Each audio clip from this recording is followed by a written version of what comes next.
ഇത് നമുക്ക് വെറൈറ്റി ആയിട്ടുള്ള ഒരു ഇടിയപ്പം ഉണ്ടാക്കുന്നത് ഇനി നോക്കാം. ഇത് നമ്മൾ ഉണ്ടാക്കാൻ വേണ്ടിയിട്ട് പോണത് ഏത്തപ്പഴം പിന്നെ ഗോതമ്പൊടി ഇത് രണ്ടും കൂടി ചേർത്തിട്ടുള്ള ഇടിയപ്പമാണ് ഉണ്ടാക്കുന്നത്. ഏത്തപ്പഴം ചേർക്കുന്നത് കൊണ്ട് തന്നെ ഇടിയപ്പം നല്ല സോഫ്റ്റ് ആയിട്ടിരിക്കും. പിന്നെ ഗോതമ്പൊടി നല്ല സോഫ്റ്റ് ആയിട്ടിരിക്കുമല്ലോ. പിന്നെ ഇത് കഴിക്കാൻ വേണ്ടിയിട്ട് പ്രത്യേകിച്ച് വേറെ ഒന്നിൻ്റെ ആവശ്യമില്ല. ഇതിൻ്റെ മുകളിൽ കുറച്ച് തേങ്ങ ഇട്ടിട്ട് ഇത് വെറുതെ കഴിക്കാനാണെങ്കിൽ നല്ല ടേസ്റ്റ് ഉണ്ട്. പിന്നെ ഞാൻ കഴിഞ്ഞ ദിവസം ഒരു 3-4 ദിവസം മുമ്പ് ഞാനൊരു ഉള്ളിക്കറിയുടെ വീഡിയോ അപ്ലോഡ് ചെയ്തിട്ടുണ്ടായിരുന്നു. പക്ഷേ നിങ്ങൾ അധികം പേരൊന്നും കണ്ടിട്ടുണ്ടായിരുന്നില്ല. പക്ഷേ ആ കറി ബാച്ചിലേഴ്സിനൊക്കെ ആണെന്നുണ്ടെങ്കിലും നല്ല ഈസി ആയിട്ട്, കാരണം അതിലേക്ക് നമ്മൾ തേങ്ങാപ്പാലൊന്നും ചേർക്കാണ്ടാണ് ഉണ്ടാക്കുന്നത്. അപ്പോൾ വളരെ കുറച്ച് സമയം കൊണ്ട് തന്നെ റെഡി ആക്കിയിട്ട് എടുക്കാനും പറ്റും. പിന്നെ നമ്മുടെ ചോറിൻ്റെ കൂടെ കഴിക്കാനാണെങ്കിൽ നല്ല ടേസ്റ്റ് ഉണ്ട് തന്നെ. അപ്പോൾ നിങ്ങൾ കാണാത്തവരുണ്ടെന്നുണ്ടെങ്കിൽ ആ വീഡിയോ കാണാൻ വേണ്ടിയിട്ട് മറക്കരുത്. അപ്പോൾ നിങ്ങൾ യൂട്യൂബിൽ പോയിട്ട് മിയാ കിച്ചൻ ഉള്ളിക്കറി എന്ന് പറഞ്ഞ് ടൈപ്പ് ചെയ്തിട്ടുണ്ടെങ്കിൽ നിങ്ങൾക്ക് ആ റെസിപ്പി കിട്ടും.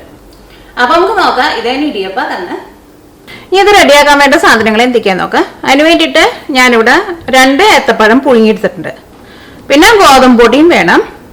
പിന്നെ ഞാനിവിടെ കുറച്ച് പഞ്ചസാരയും പിന്നെ ഏലക്കായ നമ്മുടെ ടേസ്റ്റിനനുസരിച്ചിട്ട് എടുക്കുക. ഞാനിവിടെ ഒരു 6 വലിയൊരു ഏലക്കായ എടുത്തിട്ടുണ്ടായിരുന്നു. പിന്നെ ഒരു 3 ടേബിൾ സ്പൂൺ പഞ്ചസാര എടുത്തിട്ടുണ്ടായിരുന്നു. പഞ്ചസാരയും ഏലക്കായയും കൂടിയിട്ട് മിക്സിയിൽ ഇട്ടിട്ട് ഒന്ന് കറക്കി എടുത്തിട്ടുണ്ട്. അത് നിങ്ങൾ ഏലക്കായ ചേർക്കുമ്പോൾ ഏലക്കായയുടെ തൊണ്ട് കളഞ്ഞിട്ട് വേണം ചേർക്കാൻ വേണ്ടിയിട്ട്. കാരണം തൊണ്ടെങ്ങാനും ഉണ്ടെന്നുണ്ടെങ്കിൽ നമ്മൾ ആ സേവനാഴിയിലിട്ടിട്ട് ചിറ്റിക്കുന്ന സമയത്ത് ആ നൂലപ്പത്തിൻ്റെ ആ ഓട്ട ഭയങ്കര ചെറുതായിരിക്കുമല്ലോ. അപ്പോൾ അതിൻ്റെ ഉള്ളിൽ കൂടെ അത് പോരില്ല. അപ്പോൾ അത് നിങ്ങൾ പ്രത്യേകം ശ്രദ്ധിക്കണം. പിന്നെ ഇത് കുഴച്ചിട്ട് എടുക്കുമ്പോൾ ഇതിലേക്ക് ചേർക്കാൻ വേണ്ടിയിട്ട് ഞാനിവിടെ ഓയിൽ എടുത്തിട്ടുണ്ട്. ഓയിൽ ഒരുപാട് ചേർക്കണ്ട. ഇനിയിപ്പോൾ ഓയിലിന് പകരം നിങ്ങൾക്ക് നെയ്യ് വേണമെന്നുണ്ടെങ്കിൽ നെയ്യ് ചേർക്കാം. ഈ നൂലപ്പത്തിൻ്റെ മുകളിൽ ഇട്ട് കൊടുക്കാൻ വേണ്ടിയിട്ട് ഞാനിവിടെ തേങ്ങ എടുത്തിട്ടുണ്ട്. അപ്പോൾ ഈ തേങ്ങയിലേക്ക് ഞാനിവിടെ ഈ പൊടിച്ച് വെച്ചേക്കണ ഈ പഞ്ചസാരയും ഏലക്കായും കൂടിയതുണ്ടല്ലോ, ഇതും കൂടിയിട്ട് ഈ തേങ്ങയുടെ കൂടെ കുറച്ച് ചേർത്തിട്ട് മിക്സ് ചെയ്യും. ബാക്കിയുള്ളത് ഈ ഏത്തപ്പഴത്തിൻ്റെ മിക്സ് ഉണ്ടാക്കുമ്പോൾ അതിലേക്ക് ചേർക്കും. അപ്പോൾ ഈ ഏത്തപ്പഴം നമുക്ക് നന്നായിട്ടൊന്ന് ഉടച്ചെടുക്കണം. അത് ഒന്നല്ലെങ്കിൽ കൈ കൊണ്ട് നന്നായിട്ട് ഉടച്ചിട്ട് എടുക്കുക.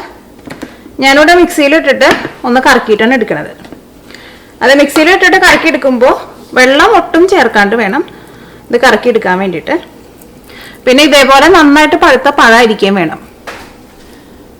കാരണം ഏത്തപ്പഴമൊക്കെ നമുക്ക് ചില സമയത്ത് ഇങ്ങനെ ഈ കല്ലച്ച ഏത്തപ്പഴം കിട്ടുമല്ലോ. അപ്പം അങ്ങനത്തെ ഏത്തപ്പഴം എടുക്കരുത്. അപ്പം അതിന് അത്രയ്ക്ക് ടേസ്റ്റ് ഉണ്ടാവില്ല. അപ്പം നമ്മുടെ നാട്ടിലേക്ക് കിട്ടുന്ന നാടൻ പഴം ഉണ്ടല്ലോ, ആ പഴമൊക്കെ ആണെന്നുണ്ടെങ്കിൽ നല്ല ടേസ്റ്റ് ആയിരിക്കും. പക്ഷേ ഈ പഴം കുഴപ്പമില്ല, അതിന് നല്ല മധുരമുണ്ട്. ഇവിടെ ചില സമയത്തേക്കും അതേപോലെ അങ്ങനെ കല്ലച്ചിട്ടുള്ള ഏത്തപ്പഴം കിട്ടും. അത് എത്ര പഴുത്താലും അതിന് ടേസ്റ്റ് ഉണ്ടാവില്ല. ഇതൊന്ന് കറക്കിയെടുക്കുക. ഞാനിവിടെ പഴം മിക്സിയിലിട്ടിട്ട് നല്ല പേസ്റ്റ് പോലെ അരച്ചെടുത്തിട്ടുണ്ട്. ഇത് വേറൊരു പാത്രത്തിലേക്ക് പാർത്താം. നിങ്ങൾ എടുക്കുമ്പോൾ നല്ല നാടൻ പഴമൊക്കെ ആണെന്നുണ്ടെങ്കിൽ ഭയങ്കര ടേസ്റ്റ് ആയിരിക്കും. പക്ഷെ ഇവിടെ ഞാൻ എടുത്തേക്കുന്ന പഴത്തിന് നല്ല മധുരമുണ്ട്. പക്ഷെ നാട്ടിലെ പഴമൊക്കെ ആണെന്നുണ്ടെങ്കിൽ ഒന്നും കൂടി നമ്മൾ പുഴുങ്ങി കഴിഞ്ഞ് കഴിയുമ്പോൾ ഒന്നും കൂടി നല്ലൊരു ക്രീം പോലെ ഇരിക്കും.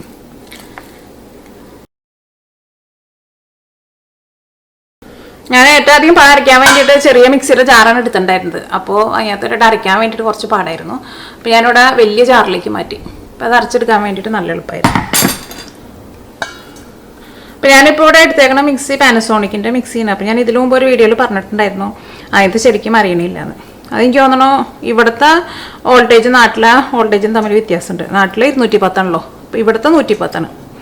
അപ്പോൾ ഇവിടെ ഞാൻ കൊണ്ടുവന്ന് കഴിഞ്ഞപ്പോൾ അതിന് അഡാപ്റ്റർ വെച്ചിട്ട് 110 വോൾട്ടിലേക്ക് അത് കൺവേർട്ട് ചെയ്തു. അപ്പോൾ അതുകൊണ്ടായിരിക്കാം അതിന് അധികം സ്പീഡിൽ പോവില്ല അത്. അപ്പോൾ ഇതേപോലെ ഇങ്ങനെ സോഫ്റ്റ് ആയിട്ടുള്ള എന്തെങ്കിലുമൊക്കെ അരച്ചിട്ട് എടുക്കാൻ വേണ്ടിയിട്ട് പറ്റും. ഇനി ഇതിലേക്ക് ഗോതമ്പൊടി ചേർക്കാം. അപ്പോൾ ഏറ്റവും ആദ്യം നിങ്ങൾ കുറച്ച് ഗോതമ്പൊടി ചേർക്കുക. എന്നിട്ട് നന്നായിട്ടൊന്ന് മിക്സ് ചെയ്തിട്ട് നോക്കുക. അത് കഴിഞ്ഞിട്ട് അതനുസരിച്ചിട്ട് ചേർക്കാം. ഞാൻ ഇതേപോലെ ടേബിൾ സ്പൂണിൽ നിറച്ചും ചേർക്കുന്നുണ്ട്. ഞാനിപ്പോൾ ഇവിടെ ഒരു 3 ടേബിൾ സ്പൂൺ ചേർത്തിട്ടുണ്ട്.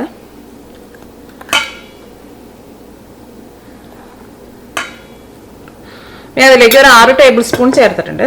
നമുക്ക് കറക്റ്റ് അളവ് അറിയില്ല. നമുക്ക് ഏറ്റവും ആദ്യം ഒന്ന് മിക്സ് ചെയ്ത് നോക്കാം. ഇതിലേക്ക് ഏലക്കായും പഞ്ചസാരയും കൂടിയിട്ട് നമ്മൾ പൊടിച്ച് വെച്ചിട്ടുണ്ടായിരുന്നല്ലോ, അത് ചേർക്കാം. അത് മുഴുവൻ ഞാൻ ഇതിലേക്ക് ചേർക്കണില്ല. ബാക്കിയുള്ളത് നമ്മൾ ആ തേങ്ങയുടെ മിക്സിയിൽ മിക്സ് ചെയ്യാൻ വേണ്ടിയിട്ട് എടുക്കാം. ഇതിലേക്ക് 2 നുള്ളി ഉപ്പ് ചേർക്കാം. അപ്പം മധുരം ചേർക്കണുണ്ടെന്ന് വെച്ചിട്ട് ഉപ്പ് ചേർക്കാണ്ടിരിക്കരുത്, ഉപ്പും ചേർക്കണം. ഇതെല്ലാം കൂടിയിട്ട് നന്നായിട്ടൊന്ന് മിക്സ് ചെയ്യുക. പിന്നെ ഗോതമ്പൊടി ചേർക്കുമ്പോഴായിരുന്നാലും ഒരുപാട് അങ്ങോട്ട് ചേർക്കണ്ട. ഒരുപാട് അങ്ങോട്ട് ചേർത്തിട്ടുണ്ടെങ്കിൽ നമ്മുടെ പഴത്തിൻ്റെ ടേസ്റ്റ് നമുക്ക് കിട്ടില്ലല്ലോ. എനിക്ക് തോന്നുന്നു ഈ 6 ടേബിൾ സ്പൂൺ മതിയാവും. ഇതൊന്ന് മിക്സ് ആയി കഴിഞ്ഞ് കഴിയുമ്പോൾ ഇതിലേക്ക് നമുക്ക് കുറച്ച് ഓയിലൊന്ന് ഒഴിച്ചു കൊടുക്കാം. ഓയിൽ എന്തായിരുന്നാലും കുറച്ച് ചേർക്കണം, അല്ലെങ്കിൽ ഇത് ഗോതമ്പൊടി ആയതുകൊണ്ട് തന്നെ നമ്മൾ സേവനാഴിയിൽ ഇടുമ്പോൾ അല്ലെങ്കിൽ അത് സേവനാഴിയിൽ സൈഡിലേക്ക് ഒട്ടിപ്പിടിക്കും. അപ്പോൾ ഓയിലിന് പകരം നെയ്യ് വേണമെന്നുണ്ടെങ്കിൽ നെയ്യ് ചേർക്കുക. നെയ്യ് ചേർത്താലും നല്ല ടേസ്റ്റ് ഉണ്ടാവും. ഞാൻ കഴിഞ്ഞ ദിവസം ഐസ്ക്രീമിൻ്റെ റെസിപ്പി അപ്ലോഡ് ചെയ്തിട്ടുണ്ടായിരുന്നു. അപ്പോൾ അതിനകത്ത് നിങ്ങൾ മൈദപ്പൊടി എടുക്കുമ്പോൾ ഞാൻ ടീസ്പൂണിൽ എടുക്കാനാണ് പറഞ്ഞേക്കുന്നത്. ടീസ്പൂണിൽ എടുക്കുമ്പോഴായിരുന്നാലും സ്പൂൺ നിറച്ചെടുക്കരുത്. സ്പൂൺ നിറച്ചെടുത്തിട്ടുണ്ടെങ്കിൽ അത് കുറേ ആയിപ്പോവും. സ്പൂണിൽ എടുത്തിട്ട് നന്നായിട്ട് ഇങ്ങനെ വടിച്ച് കളയണം കൈ കൊണ്ട്. കാരണം ഒരുപാട് ചേർക്കേണ്ട ആവശ്യമില്ല. അത് കുറേ ചേർത്തിട്ടുണ്ടെങ്കിൽ ഐസ്ക്രീമിന് മൈദപ്പൊടിയുടെ ഒരു ടേസ്റ്റ് കിട്ടും. ഇതിലേക്ക് നമുക്ക് കുറച്ച് ഓയിൽ ഒഴിച്ചു കൊടുക്കാം. ഓയിലോ വെളിച്ചെണ്ണ എന്ത് വേണമെങ്കിലും ചേർക്കാം. ഒന്ന് സ്മൂത്തായിട്ട് വരാൻ.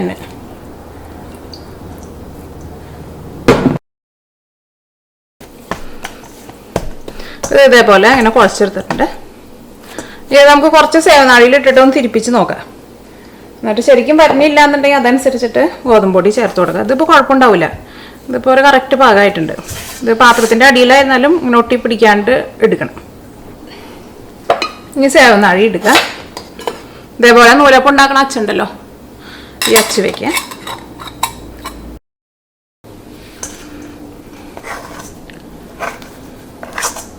നിങ്ങൾ കുറേ പേരൊക്കെ എൻ്റെ അടുത്ത് ചോദിക്കുന്ന ഒരു കാര്യമാണ്, എൻ്റെ ചുരിദാറുകളൊക്കെ എവിടെ തയ്പ്പിക്കണേന്ന്. ഞാൻ നാട്ടിൽ നിന്ന് വരുമ്പോൾ തയ്പ്പിച്ചിട്ട് കൊണ്ടുവരുന്നതാണ്. ഞാൻ തയ്ക്കുമെന്ന് ചോദിച്ചിട്ടുണ്ടെങ്കിൽ അത്യാവശ്യം എന്തെങ്കിലുമൊക്കെ തയ്ക്കും. അങ്ങനെ വലുതായിട്ടൊന്നും തയ്ക്കുമൊന്നുമില്ല.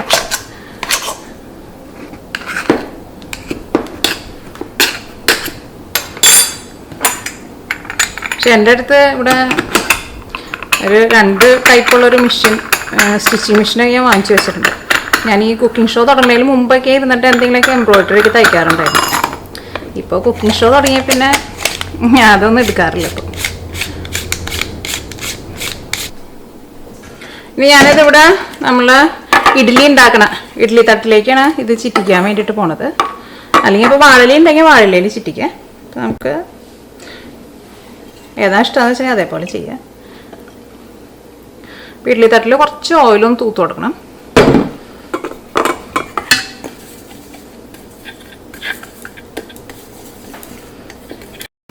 ഈ ഓയിൽ തൂത്ത് കഴിഞ്ഞിട്ടുണ്ടെങ്കിൽ നമ്മുടെ കൈ നന്നായിട്ടൊന്ന് തുടയ്ക്കണം. കാരണം കൈമെങ്ങാനും ഓയിൽ ഉണ്ടെന്നുണ്ടെങ്കിൽ നമ്മൾ ഈ സേവനാഴി ചിറ്റിക്കണ സമയത്ത് ഇതങ്ങോട്ട് തെന്നിപ്പോവും.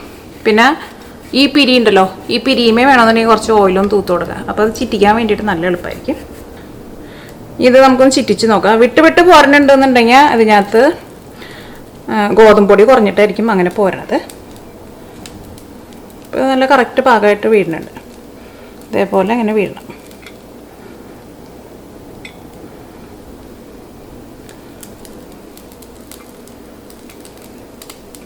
പിന്നെ പ്രത്യേകം ശ്രദ്ധിക്കുകയും വേണം, ഗോതമ്പൊടി ഒരുപാട് ചേർക്കരുത്. അപ്പോൾ നമുക്ക് ആ പഴത്തിൻ്റെ ടേസ്റ്റ് കിട്ടില്ല.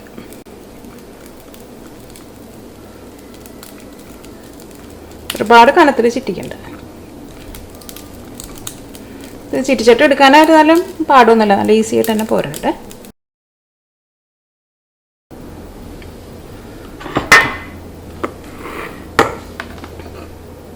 ഈ തേങ്ങയിലേക്ക് ഈ പഞ്ചസാരയും ഏലക്കായും പൊടിച്ച് വെച്ചത് കുറച്ച് ചേർക്കാം. പിന്നെ നമ്മൾ ഏറ്റവും മിക്സ് ഉണ്ടാക്കി കഴിഞ്ഞപ്പോൾ അല്ലെങ്കിൽ നമ്മൾ ഏലക്കായും പഞ്ചസാരയും പൊടിച്ചത് ചേർത്തല്ലോ. അപ്പോൾ നിങ്ങൾക്ക് പഞ്ചസാര വേണ്ടാന്നുണ്ടെങ്കിൽ ചേർത്തിരിക്കലും കുഴപ്പമില്ല. പഴത്തിന് അത്യാവശ്യം നല്ല മധുരം ഉണ്ടല്ലോ. ഇതിൻ്റെ മുകളിൽ കുറച്ചൊന്ന് ഇട്ട് കൊടുക്കാം. ഇത് നമുക്ക് ആവിയിൽ വേവിച്ചിട്ട് എടുക്കാം. ബാക്കിയുള്ളതും ഇതേപോലെ തന്നെ ചിറ്റിച്ചിട്ട് എടുക്കാം. ഇനി ഇത് ഞാനിവിടെ വേവിച്ചിട്ട് എടുക്കാൻ വേണ്ടിയിട്ട് പോണത് ഇഡ്ഡലി പാത്രത്തിലാണ് വേവിക്കാൻ വേണ്ടിയിട്ട് പോണത്. അപ്പോൾ ഇഡ്ഡലി പാത്രത്തിൽ നിങ്ങൾ വെള്ളം ഒഴിക്കുമ്പോൾ ഒരു ഏകദേശം ഇഡ്ഡലി പാത്രത്തിൻ്റെ ഒരു 1/4 ഭാഗത്തിൻ്റെ അടുത്ത് മാത്രം വെള്ളം ഒഴിച്ചാൽ മതി.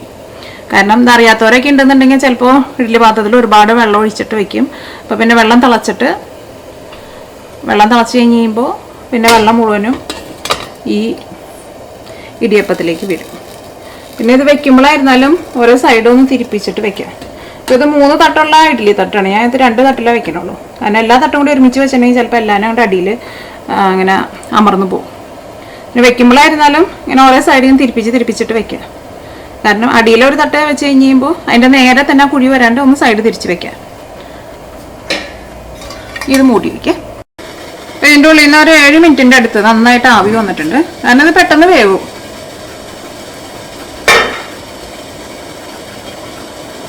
ഇത് വെന്തിട്ടുണ്ട്. ഇനി ഇതെടുത്ത് മാറ്റാം. ഇനി അടുത്ത ഒരു ട്രിപ്പും കൂടി ഉണ്ട് വെക്കാൻ വേണ്ടിയിട്ട്, അതും കൂടി വെക്കാം.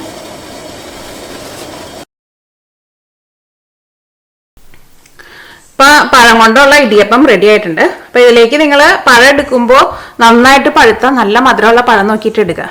അപ്പോൾ ഇത് കഴിക്കാൻ വേണ്ടിയിട്ട് നല്ല ടേസ്റ്റ് ആയിരിക്കും. അപ്പോൾ ഇത്രയ്ക്ക് മാവ് എടുത്തിട്ട് എനിക്കിപ്പോൾ ഇത്രയ്ക്ക് ഇടിയപ്പമാണ് ഉണ്ടാക്കാൻ വേണ്ടിയിട്ട് പറ്റിയത്. ഇതിപ്പോൾ ഒരു 16 ഇടിയപ്പം ഉണ്ട്.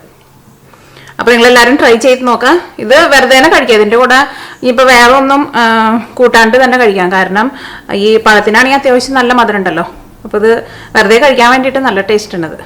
പിന്നെ ഇതൊക്കെ കഴിക്കുമ്പോൾ നന്നായിട്ട് അങ്ങോട്ട് ചൂടാറി പോണതിന് മുമ്പ് ഒരു ചെറിയ ചൂടോട് കൂടിയിട്ട് കഴിക്കാം. അപ്പോഴായിരിക്കും കുറച്ചും കൂടി നല്ല ടേസ്റ്റ് ഉണ്ടാവുക. ഇതിപ്പോൾ അരിപ്പൊടിയിൽ വേണമെന്നുണ്ടെങ്കിൽ നിങ്ങൾക്ക് അരിപ്പൊടിയിലും ചെയ്യാം. അപ്പോൾ നിങ്ങളെല്ലാവരും ട്രൈ ചെയ്ത് നോക്കാം. നിങ്ങൾക്ക് എല്ലാവർക്കും നല്ല ഇഷ്ടമാവും.